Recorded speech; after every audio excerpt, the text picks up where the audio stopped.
for joining us. Hello, everyone. My name is Cheryl Tolentino, and I am the Supervising Prevention Consultant for NJ4S Union Hub. Thank you for coming to our last webinar for our Breaking the Barriers to Healthcare, Access, Equity, and Innovation series. Today's presentation will be The Future Trends of Healthcare by NJ4S own Alex Cadillo.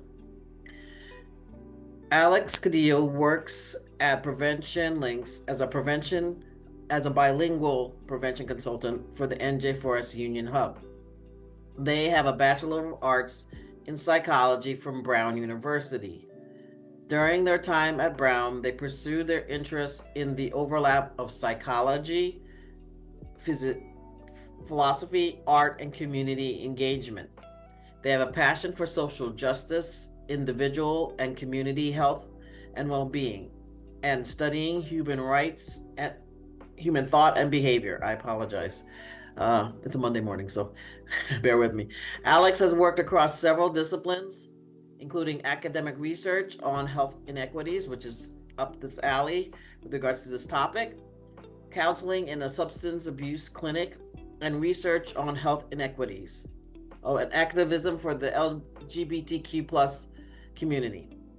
On their downtime, Alex is interested in music, exercise, and spiritual practice. What drives them forward is the ever-changing landscape of working towards a world of peace, justice, and compassion. Without further ado, I will hand it over to Alex for the presentation on the future trends of healthcare. Alex, it's all yours. Yes. Okay, perfect. Thank you, Cheryl. All right, so like I mentioned, this presentation is on health trends, and I'm gearing it towards a couple particular ones. There's so many things we could talk about, so let's keep an eye on 2025 and beyond for this presentation. Firstly, what are health trends? Health trends are sort of like different changes or like instances of patterns or advances. Trends meaning like a very like productivity-based word. And the health industry can mean many things, like with technologies, the way we diagnose people, treatment offered, like this way the system is designed with like patient monitoring or navigation. So there's many things. And what we're going to try and do in this webinar is educate y'all and explore how these emerging trends are influencing healthcare in the whole process, like from start to like, oh, I have something wrong with me, or I want to improve something with me, to the point where it's like, okay, this is what I do and this is how I take care of my health. These trends will be seen in all that aspect of healthcare. Some of the key themes we'll be targeting involve personalized medicine, AI in healthcare, plant-based nutrition, and holistic wellness. We're going to start off talking about personalized medicine. So personalized medicine is a big word that means something pretty simple. It's basically treatment or like, healthcare procedural stuffs that is geared towards an individual. So rather than follow a one-size-fit-all model with like medicine or screening treatment practices, this approach and it's approaching this at an alarming quick rate to be able to like assess, diagnose, treat people at a very like individual level, like based on their genes, maybe like their current makeup, whether it's like their environment, their inner world, and other lifestyle factors. Some examples of personalized medicine include genetic testing, which genetic testing is basically looking at the makeup of like the chromosomes and the genes that each like cell, which is like a part of the body, has, to see like what particular like disorders could come up, or what maybe like even like positives even. So like I'd say getting a genetic testing is, if you can get, is very, very key for that, to treat yourself in the most personalized way possible.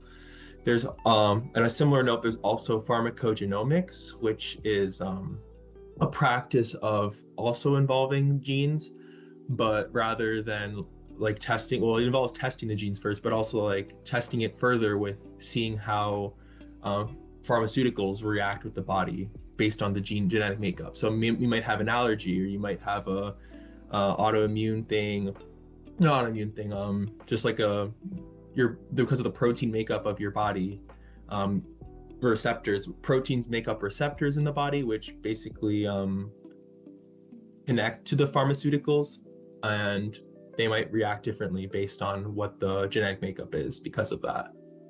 And then there's targeted therapies, which means kind of what it implies, especially in the context of cancer treatment. This modality is attempting to, like, instead of like target a specific part of the body or disease, which could be based on like genetic, environmental, lifestyle factors.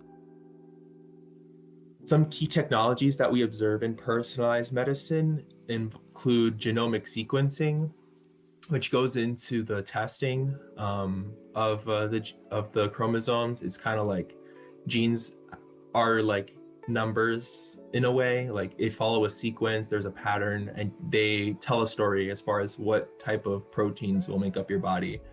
But everyone has their own unique sequence.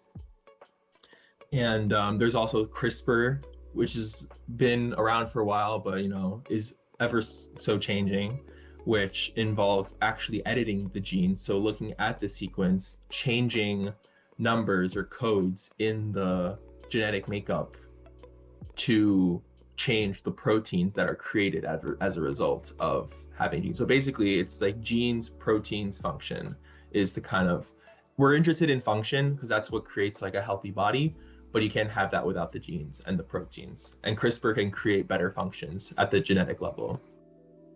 There are also AI-driven diagnostics and treatment personalization.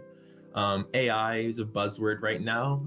I think to sort of clarify it for this context, I'm going to say AI driven is just meaning like, working with a computer that does a lot of processing and thinking like a human would, but at a quicker rate. Not necessarily like the emotional, sentimental, like spiritual level, more so the concrete, like working with numbers and drawing conclusions from patterns and sequences. So this is how it's getting more popular now, to think about how there's like a controversy in the medical field that AI can do diagnoses and treatment planning at a rate at which could be comparable to humans. Just something to think about. And there's also the obvious, like with healthcare, data is going to be important, especially in the data-driven economy. The role of which there is data and digital health records in treatment. So AI and other fast processing systems can look at these numbers and tell and like sort of interpret the story it's trying to tell, in order to sort of pick apart like what's the problem and then how can we customize our approaches based on these like really long lists of like symptoms, occurrences, histories, what have you. Here's some impacts of personalized medicine. It has led to improved patient outcomes through the precision treatment plans. So kind of common sense, like the more you're trying to solve a problem and you have the tools to like get as many details about that problem and that situation as possible, you'll probably lead to more thorough conclusion, which is the treatment. And because of the pharmacogenomics I mentioned earlier, there's also reduced adverse drug reaction, so less like complications with taking certain pharmaceuticals. And there's also an enhanced effectiveness of treatments, again looking at that targeted therapy component, which emphasizes the specificity of medical care. Does anyone have any questions on personalized medicine? You can drop it in the chat, speak out loud.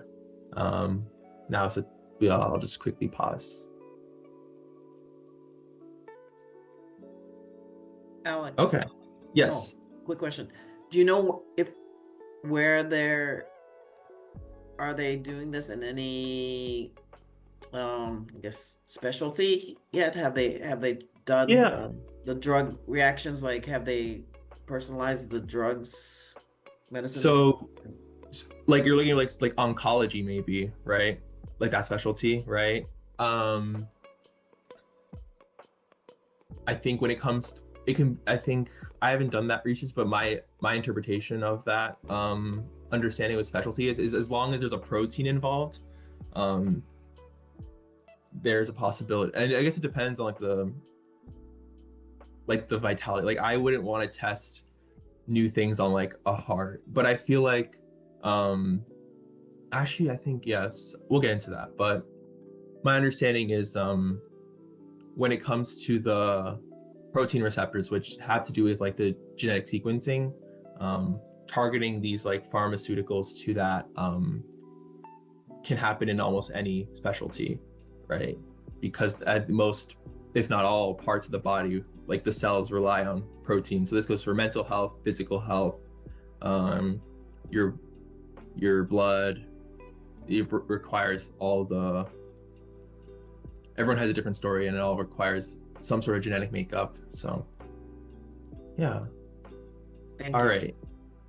I'm going to talk more about AI now in the role it plays in healthcare. So, predictive analytics is taking the raw data sets that hospitals get from patients, and it talks about what kind of inferences you can draw or predictions can you draw. Like, what does this story like might lead to in the future, like potential future complications, reactions to medications, prognosis, and AI also involves the diagnostic tools. Like I said, you give an AI like, oh, here's the history, here's the symptoms, here's levels of the body of like, maybe like you look at like data in like the internal organ function and physiology, anatomy, and then the AI will be like, okay, go into the computer. And you know how med students have to read like really thick textbooks? The AIs can read thick textbooks in 1 second. So it just pulls from the textbook or the database to the data bank to be like, okay, this is what this pattern most resembles, and can create a diagnosis. And then of course there's patient management in like larger healthcare systems, outpatient, inpatient, what have you. You need to track a lot of numbers and like personal health records, and also do it in a confidential way. So this is where like ethics might get involved, but we're not talking about ethics today. And patient management is kind of just like using the AI to like hold, move, deliver, interpret the data that about the clients, whether it's about appointments or like cancellations or symptom changes, basically like all the interactions a patient can have with the hospital system or healthcare system.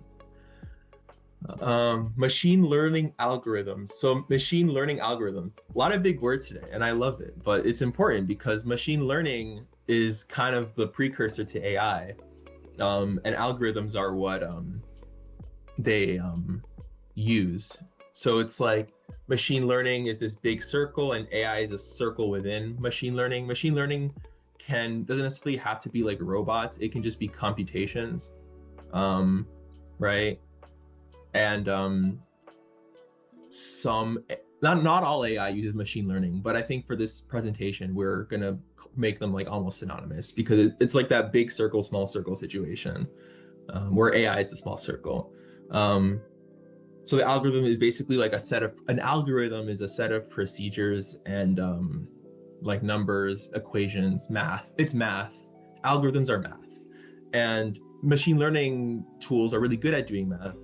And math is so great that it can even like create almost like any image, or like draw any conclusion, or solve most problems under the sun. And algorithms take large data sets and large like procedures. Like it's not just A to B, it's A to like infinity. Well, not infinity, but it's a lot of computing, a lot of holding information. And when the computer does this, when it has all the information that a doctor needs to have, right? When a computer can think the way a doctor can, when it's programmed to do that, it can do the diagnosis. It can come up with the treatment plans. This goes for cancer, heart disease. In the future, you might even see AI or machine learning algorithms do surgeries, because it's like, oh, if A equals B, then A equals going to do this.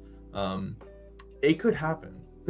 We don't know. My idea with AI is that it could be ideally more like like equitably distributed across, like but also like in the sense that it's like safe, but it's also like used more commonly, and in a way that's also not taking jobs. see, healthcare, when it comes to healthcare, it can be very complicated now, because I think a lot of people are scared of what AI could be doing. But these are just some of the things it's capable of, and the research is ongoing. In a more like, I think we'll see AI now in a less like intense lens. Now we'll talk about radiology and pathology, which is like kind of like the chill side of medicine. It's not chill, but medicine's not chill. But I feel like the people who work there tend to just be like, all right, let me just do my rounds and leave and not talk to people. I understand. Radiology and pathology. It has to do with like looking at scans, like PET scans, CAT scans, MRIs, to sort of like to image the body and come up with like diagnoses based on anatomy and physiology. And the AI can mimic this. It can run the procedure. It can look at the brain and look at specific parts of the brain to see what's happening. AI has been able to detect early stage cancers, other rare conditions, and complex patterns. Again, it's like, I can't emphasize this enough. Pattern recognition is at the heart of AI, and AI can just be better at it than others. That's why like AI beats like the best chess players, because chess is a bunch of math and patterns. A lot of, like I said, a lot of debate, a lot of ethics involved. Like, do we want to like rely on AI to do this? But this is just some of the things that have been proven to be done. And I think this like detection stage can still be cross-referenced, so it's still a safe zone, and no one gets hurt, thankfully. In treatment planning and patient monitoring, AI models using their end data come up with their own like personalized plans. This goes along with personalized medicine. You're going to see that these trends kind of overlap. There's also been remote monitoring, so kind of like sitting bedside. Instead of having a nurse sit bedside 24/7, you can have the AI platforms look at like, oh, what symptoms are happening, what's happening between these time intervals, to manage chronic diseases, like, or disabilities, like if someone's bedridden, if someone needs to be constantly monitored because they have a chronic chronic disease, whether it's their medication time or their time to use the bathroom. It's like, it's called remote monitoring for a reason. And the AI is very capable of doing that as well, because it can image, it can look at patterns, it can draw conclusions, and alert the necessary people that something needs to happen because its said patterns were fulfilled. Any questions on AI? Again, in the chat or out loud? No? Okay. I have a question, sorry. Yeah, what's up? In your research, did you find anything that doctors were saying in regards to AI and how they personally feel about like humans taking like the charts versus like AI, or not even just doctors, like nurses as well?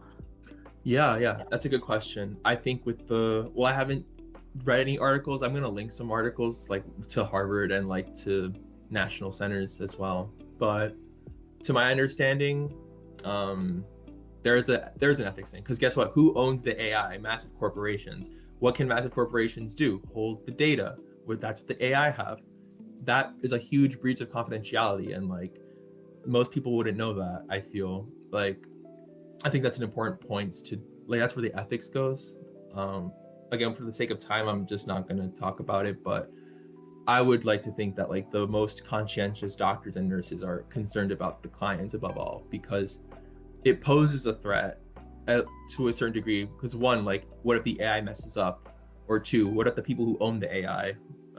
Forget any sci-fi stuff. This is just real like potential like complications. I think the data thing is the most scary part, which comes with all AI stuff. I think in healthcare it's scary because these are very vulnerable people, and doctors will attest to that. But I just didn't find anything on that though. But definitely will be testimonials. Doctors are there are a lot of advocates right now, and very needed.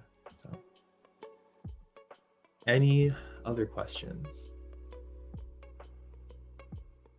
All right, let's go to something fun. Plant-based nutrition. Woo! I wish we lived in a society where we could like grow our food from the ground up rather than like rely solely on like animal meat, because there's a lot of ethics involved with that too. But let's not get ahead of ourselves. So plant-based diets, based as what it sounds like, the food you eat coming from vegetation, plants, things that are grown from the ground or wherever the moss, wherever plants grow, instead of an alternative to processed food, animal-based food, etc. These diets can be vegan, vegetarian, flexitarian, whole food, plant-based. You can even be you could even be, what's it called, like starting off as like somewhat meat as well. Like I think the way the trend could emerge is like, if we're normalizing plant-based nutrition more, like people are going to have to transition a lot into it. If that's your personal choice as well, I definitely, from my experience, I recommend slowly easing your way into it, rather than like to make it more sustainable. There are proven health benefits to the plant-based diet. For one, there's a prevention and the management of like, so before and during the treatment or of chronic diseases, like cancer, heart diseases, diabetes, etc. There are studies that support plant-based eating as well for better health and longevity. I think it's just plant nutrition is just one of the factors that go into it. So it's not like an always like, oh, if you just eat good, then you'll be healthy forever. But it is pretty common to know that like the Mediterranean climate and diet is like holds a lot of healthy people and like healthy practices because of the diet, and also just because the community that is involved in those societies. But for now, we'll just go and talk about plant-based nutrition. There's why it's healthy is because there's fiber, antioxidants, and other compounds within the plants that you can't get in meats, that just build a stronger immune system, body, so on. So I was saying this earlier, but basically, when it comes to personal health, I feel you can't ignore environmental impact or like environmental health. Like we study the 8 dimensions of wellness. You might have your own physical and mental health good, but there's also environmental health. There's also like interpersonal, so how you connect to yourself, your other people, nature, institutions. The plant-based nutrition is a way to create greater sustainability. There would be a reduced carbon footprint if we all went vegan or vegetarian. I've actually spoken to people who are vegan and they say like, yeah, I mean like, I'm healthy.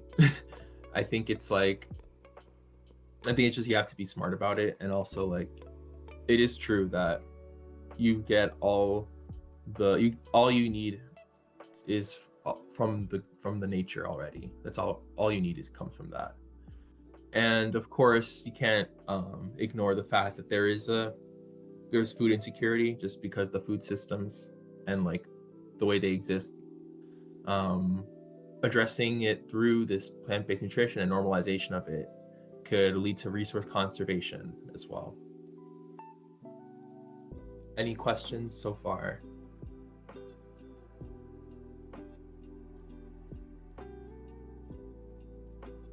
All right, time for one of my favorite approaches, holistic wellness. So holistic wellness kind of, I feel like, is complementary to just, regular healthcare and wellness. There's physical health, but there's also, thinking about the 8 dimensions of wellness, there's other components as well, like the mental, emotional, spiritual side of it as well. So this is a comprehensive approach to health that is integrative. And I feel like it involves your diet, it involves your exercise, your lifestyle, your mental health, the healthcare you're receiving as well, like through medication or through other like practices. Ultimately, I think at the root of this holistic wellness movement comes the mind-body connection, which basically is saying that the body, physical body itself, doesn't do the entire human experience justice, as there is multiple other components to existing as well, which go into your relationships with like existing reality in life and health. So the key aspects of holistic wellness involve mental health first and foremost, or without any particular order, through like, you know, stress management, emotional resilience, coping. It's like all these strategies and like tenets to mental health and how they can integrate with physical health, because there is a mind-body connection. You see that sleep, nutrition, and exercise, among other things, do create a better like mental health standard as well. Just as basically all these parts that are integrated connect with each other. The more you pour your spoons into one side, you'll see greater increases than you would ever have imagined. Spiritual and emotional health is I don't want to say like separate from mental health. Like I said, these practices aren't like separate. They're like separate, but like together. Like you can call them different things, and they mean different things, but they're all cohesive to form holistic wellness. Spiritual practices, whether it's through prayer, meditation, yoga, or other sorts of individual or collective practice that's unique to you or you find is interesting in your own way, like it's all about finding connection, I think, with this spiritual emotional health component, with yourself, with love, kindness, values. There's like, it relates a lot to therapy and mental health as well. So you see how it's all connecting. Like there's value-based therapies, different treatment modalities in like the healthcare that we see in physical health and mental health that are integrating these more holistic practices. These are the kind of ways in which we kind of can think about holistic wellness. It's not limited to this list, but these are just some of the common practices and ways it's practiced. Meditation, yoga, mindfulness. These are practiced because of its increased benefits to mental clarity and stress reduction. Of course, if you're not eating right, like if you're just not eating or you're eating poorly, or you're you know, maybe not getting adequate sunlight, these meditation yoga practices will only do so much. Like I said, these all become integrated. It's all integrated. You can't have one without the other. And of course, there's alternative therapies, like I mentioned, but some of the important ones are acupuncture, aromatherapy, chiropractic care, and so on. I also want to add that at least some the common ones like yoga, mindfulness, energy, like qi, reiki, ki work, qi gong, so on and so forth. All these like energy-based practices or like wellness practices on mindfulness or like meditation, they do come from like every culture around the world, at least before like the modern Western world advanced. Like they had these practices kind of like, it was kind of in their community, in their culture. I want to reference like shamanistic practices, for example, like taking to herbalism, to tending to the land, doing like spiritual rituals, for example. Like these are all like holistic wellness draws a lot of gets a lot of credit from societies or tribes or what communities that were doing this long before, you know, it was co-opted more recently. So I want to emphasize that, especially with the increased emphasis on like Reiki, mindfulness, yoga, meditation, so on. Any questions on holistic wellness approaches?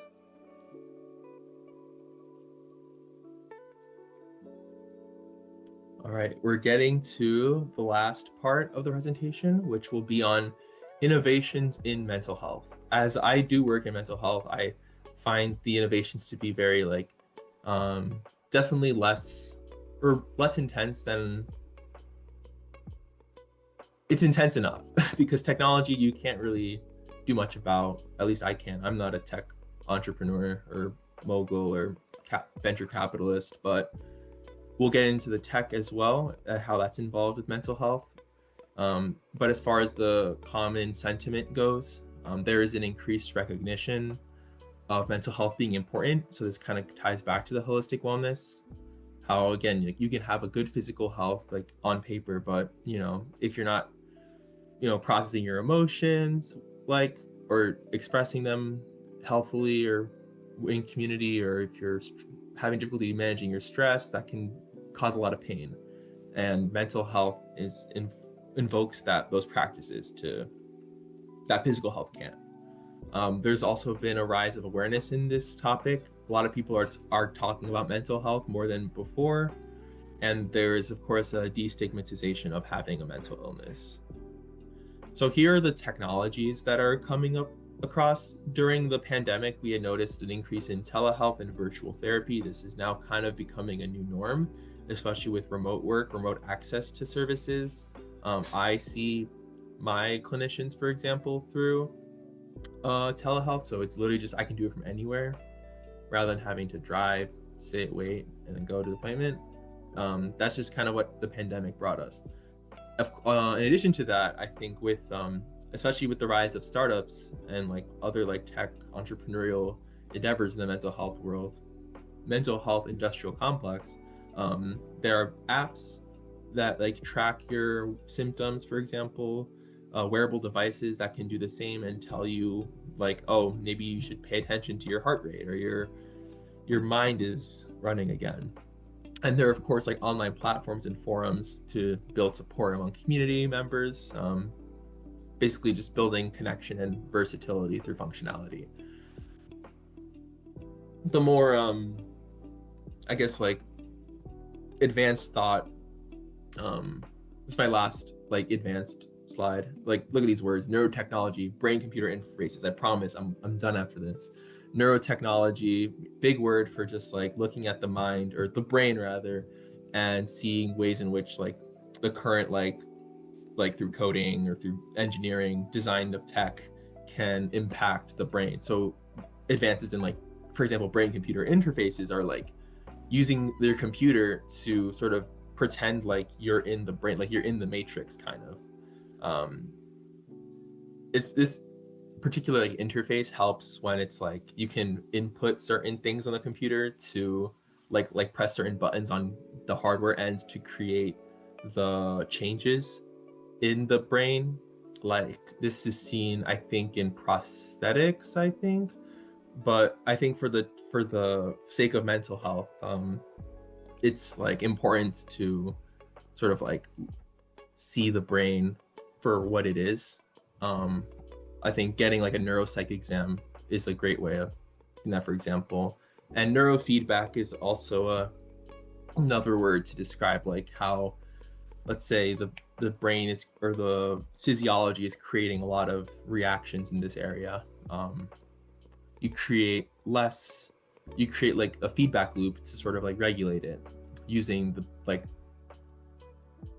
brain, not implants, but like you have like wires and stuff. So, and of course there's TMS, transcranial magnetic stimulation, which is more invasive. Well, not like super invasive, but like basically it creates like electrical currents or magnetic currents through the brain to impact wiring and firing. So this can be used to treat like depression and other sorts of conditions. And basically, because of the way like physical and mental health are combined, like the neurobiology and of like the brain connects to like your symptoms of like depression or ADHD, so on and so forth. This leads to like the increased potential of like personalized mental health. Again, thinking about personalized medicine, but in the realm of mental health, based on like individual neurobiological makeups. So in conclusion, I wanted to recap. We talked about personalized medicine and what it was, like more specific targeting, specific like symptoms or people's genetic makeups to create treatment plans. We talked about AI, the way AI runs computations and has models to create like, again, like images or treatment plans as well. We talked about plant-based diets, which are, I'd say, the most accessible ones we can do to like lead to like our own personal satisfaction and sustainability of the environment. We talked about holistic wellness, which has to do with practices that involve beyond just the physical, which invoke like mental, spiritual, emotional clarity. And we finished with innovations in mental health, talking about like the societal and technological changes that have occurred recently. Looking forward, we know that like especially with AI, changes are happening like at like the microsecond. Um, I want to also like I want to combine looking for a call to action as well, where it's like thinking about health already being an important thing individually, thinking about ways we can work with health as a collective, seeing how institutions can be pretty separate, like or like within the mental health care industrial complex or the even the regular healthcare industrial complex, thinking of ways in which these this knowledge can be disseminated more like increasingly, especially talking about like plant-based diets, like having that conversation with someone who maybe has eaten meat for their whole life, but maybe they have to make a change in their diet. Like having that like basic education can really help, and you can't really do that without like the collective efforts. Same goes with mental health or holistic wellness. And I want to say also looking forward that be on lookout for potential disparities that could occur with these rises of technologies, because maybe the access of them might not be fair, because maybe like just because the way corporations operate, like they get to choose who they use their products with. So but basically I want to just call to action that like remember why we like healthcare to begin with, because we want people to be good. Like that's in our heads, right? Health is good, people should be good. So just something to think about. But otherwise, I'm gonna leave you with some of these sources. You can screenshot, take a picture. These are just some of the places you can look more into healthcare and the specific more specifically the topics I talked about. And yeah, I will be here for any questions. And thank you all for listening to my presentation.